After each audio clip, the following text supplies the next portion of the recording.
శుభము. ప్రతి పత్రికలో శుభం చెప్తున్నాడు. ప్రతి ఒక్కరూ ప్రతిరోజు ఏం చెప్పుకుంటున్నాము? శుభము చెప్పుకుంటున్నాము. శుభములు, వందనాలు అని అంటున్నాం కదా. శుభము అనే పదానికి అర్థము మంచిది. ఓకేనా? Very good. ఇంకా రాసుకొనేసేయండి. మమ్మల్ని డౌట్లు ఉండకూడదు. ఇంకెవరైనా చెప్పినారంటే మేము వినలేదే అని అనకూడదు మీరు. ఒకటి, శుభము అనే పదానికి మంచిది, మంగళకరమైనది, మంగళకరమైనది, క్షేమకరమైనది, ఆనందాన్ని కలగజేసేది. ఆనందం వచ్చేస్తుంటే శుభమబ్బా నీకో అంటాము. ఆనందమును కలగజేసేది, మేలును కలిగించేది. ఆనందం అన్నా మేలైనా ఒకటే, కానీ విడివిడి పదాలు కాబట్టి విడివిడి సందర్భాలు ఉన్నాయి దానికి. మేలును కలిగించేది అని అర్థం.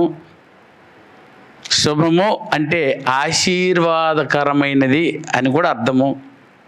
ఆశీర్వాదకరము.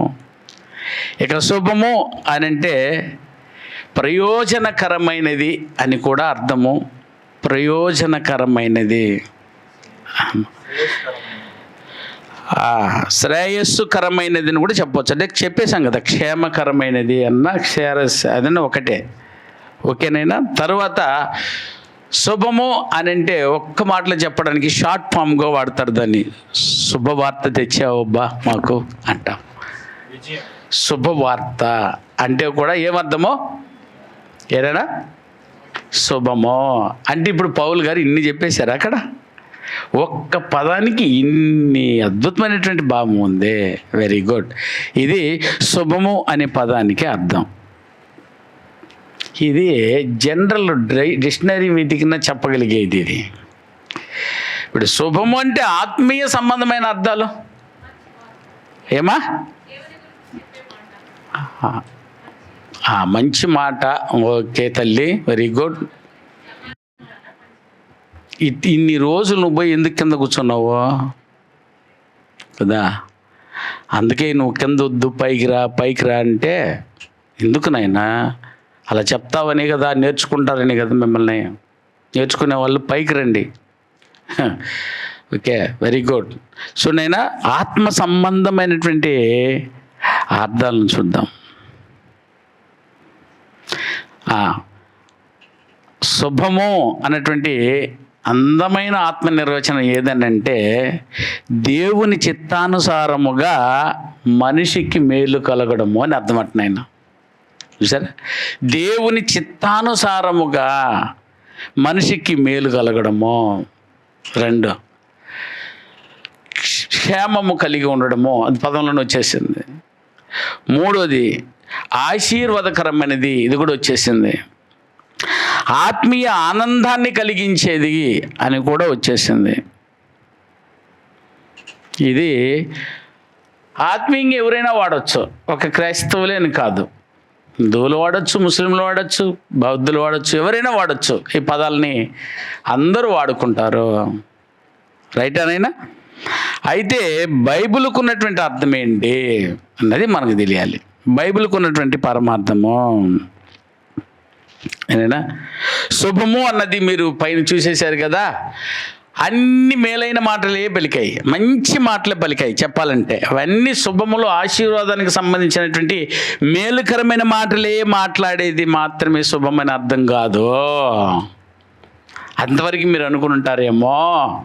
శుభం అన్నది మేలుకరమైన మాట మాత్రమే కాదు, అంటే మంచి మాత్రమే కాదు, మన జీవితానికి మేలు, మన జీవితానికి మార్గదర్శకత్వమును, మన జీవితానికి ధైర్యమును, మన జీవితానికి ఆశీర్వాదమును కలిగించే దేవుని వాక్యము అని అర్థమట.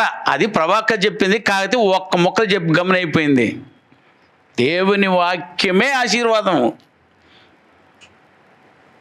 చాలా అద్భుతంగా అది జీవితానికి మేలు కలిగించాలా. ఆ శుభము అన్నటువంటి వార్తను వాడావు అని అంటే ఆ శుభం అనే వార్తలు ఇన్ని ఇమిడిపోయి మనకు ఆదాయంగా కనిపించాలి. అది చూపించాలట.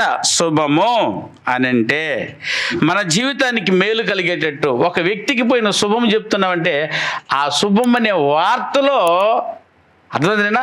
వెనక చెప్పబోయేవన్నీ ఆ వ్యక్తికి ఏం కలిగించాలా? మేలు కలిగించాలి. ఇప్పుడు నేను ఒక్క శుభమని చెప్పేసి కూర్చొని ఇస్తే అది పదమునకే మాగిపోద్ది అక్కడ. కానీ ఆ శుభము అన్నదానికి నేను వెనక చెప్పబోయేదే ఆ మేలుకరమైనటువంటి విషయము, దాని శుభం అనాలి. నీకు జరగబోయే వాటి అన్నిటి విషయాన్ని ఒక్క మొక్కలు చెప్పింది శుభము. నేను శుభము అన్నానంటే నీకు అది మీ జీవితానికి అది మేలు కలిగేది అయి ఉండేటట్టు నేను ప్రయత్నించాలి. అప్పుడు నేను శుభం చెప్పడానికి అర్హుడినే. శుభమో వందనాలు అని చెప్పేసి వెళ్ళిపోవడం ఏ లాభం ఉంది నాయనా? ఆ శుభమునుకున్న పరమార్థము నీ ద్వారా వాళ్ళకి ఎదుటి వారికి కలిగేదాన్ని, ఎదుటి వారి జీవితానికి కలిగేది చేసేదాని పేరే శుభము. అది నిజమైన శుభము. పోతే నేను శుభము అన్నానంటే ఏదైనా మంచి మార్గదర్శకత్వాన్ని చూపించిన వాడినై ఉండాలి. అది శుభం అంటే అర్థం. నా ద్వారా నీకు మార్గదర్శి అంటే అర్థమైందేనా? ఒక మంచి మార్గము నేను చూపిన వాడిని అయింటే నీకు శుభమని చెప్పడానికి అర్హుడిని నేను. ఇంకో మాట చెప్పాలంటే ధైర్యం. అధైర్యంలో ఉన్న నిన్ను నేను ధైర్యపరిచానని అంటే దాని పేరే శుభము. బాగా ధైర్యపరిచాడబ్బా. శుభానికి ఇన్ని అర్థాలు ఉన్నాయి నేను అది. ఇక శుభము అని అంటున్నానంటే నీకు ఆశీర్వాదం కలిగిపోవాలి. నీకు మంచి ఆశీర్వాదం రాబోతుంది. అది నైనా శుభం అంటే. ఇది ఆత్మ సంబంధం బైబిల్ మనకు చెప్పేటటువంటి శుభములు. ఇది అందరికీ సంబంధించినటువంటి విషయము. చాలా బాగుంది కదా నైనా? శుభం అంటే చూసాము, మంచి ఆత్మీయంగా శుభం అనే పదానికి అర్థం చూసాము. బైబిల్ శుభమని చెప్పినటువంటి ఆ బైబిల్లో ఉన్నటువంటి శుభానికి గల అర్థాలను కూడా ఇప్పుడు మనం చూసాము. ఇప్పుడు బైబిల్లోనే మనము ఎక్కడ శుభమని చూసాము? ఇప్పుడు కొరింథీ సంఘానికి చెప్పిన శుభానికి కూడా ఇది అని అర్థమా? అయ్యా, కొరింథీ సంఘమునకు ఎవరికి చెప్తున్నాను నాయనా? సంఘానికి, అనగా పిలవబడిన వారికి, అనగా ప్రత్యేకింపబడిన వారికి. చూసారా ఎన్ని మాటలు వాడాడు? అనగా క్రీస్తునందు ఉన్న వారికి, అనగా అబ్బా అని ఆ సంఘమునకు నేనును స్తోస్తనేస్తును కలిసి మేమేం చెప్తున్నాం? మీకు శుభమని చెప్పి వ్రాయినది. మేము శుభము అంటున్నామంటే ఒక నోటి చెప్పేసే శుభము కాదు ఇది. ఇక్కడ శుభవచనము అనంటే కొరింథీ పత్రికకు శుభము అనంటే ప్రత్యేకమైన అర్థం ఉంది. ఇక్కడ చెప్పిన అర్థమే కదా సార్? అదని ఒక అర్థమే. కానీ కొరింథీ సంఘానికి చెప్పినటువంటి శుభం,